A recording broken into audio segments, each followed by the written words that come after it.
Conventionally attractive people, what's the worst thing you've experienced due to your looks? I was 24 and working as a receptionist at Summit Dental in my hometown. People always told me I was pretty, like my whole life. Teachers, aunts, random old ladies at grocery stores. You could be a model. With that face, you'll never have problems. I smiled and said thanks, but honestly, it never felt like the advantage everyone said it was. One Tuesday morning, I was restocking floss samples in the waiting room when the front door slammed open. 3 police officers walked in, 2 men and 1 woman. They looked right at me. Emily Grant? The older cop asked. Yeah, that's me. Is everything okay? He pulled out handcuffs. You're under arrest for grand theft. Turn around, please. I laughed. Like actually laughed because I thought it was some kind of mistake or prank, but nobody else was laughing. The hygienist dropped her clipboard. Patients were staring. My boss came running out of his office. There has to be some mistake, I said. My voice was shaking now. No mistake. Turn around. They cuffed me right there in front of everyone. My coworkers, my boss, Mrs. Chen, who came in every 3 months for cleanings. They walked me out past the big glass windows where people could see everything. I was crying and trying to explain, but they just kept saying I had the right to remain silent. At the station, they threw me in a small white room with a table and 2 chairs. The female officer sat across from me with a laptop. She turned it around so I could see the screen. It was security footage from a mall. Some fancy place with marble floors and big store logos everywhere. A woman walked into a designer handbag store. She had long dark hair like mine. Same height. She was wearing jeans and a black jacket. She grabbed 3 purses off a display and just walked out. The footage was super clear. You could see her face perfectly, and it looked exactly like me. That's not me, I said immediately. I've never been to that mall. Where even is that? Westfield Plaza. About 80 miles north, the male cop said. And that's definitely you. It's not. I was at work that day, whatever day that was. The female officer leaned back and crossed her arms. The theft happened last Wednesday at 2:15 in the afternoon. You're telling me you weren't there? I work Monday through Friday, 9 to 5. I was at the clinic. She smirked. You think your face is gonna get you out of this?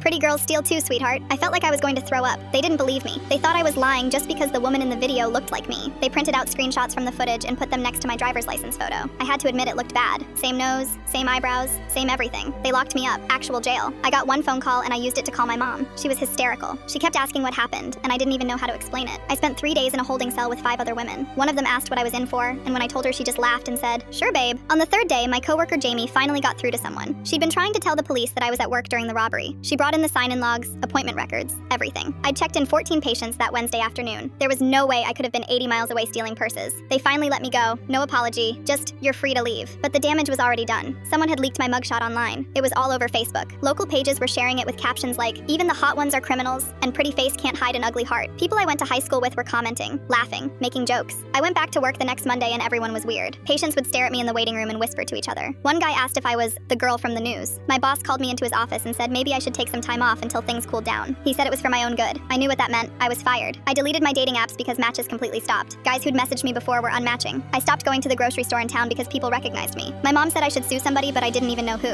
The police? The mall? Facebook? 4 months later, my mom called me freaking out. She'd seen an article online. The real thief had been caught. Her name was Angela Hayes. She was 28 and trying to be an actress. She'd been arrested trying to steal from another store in a different city.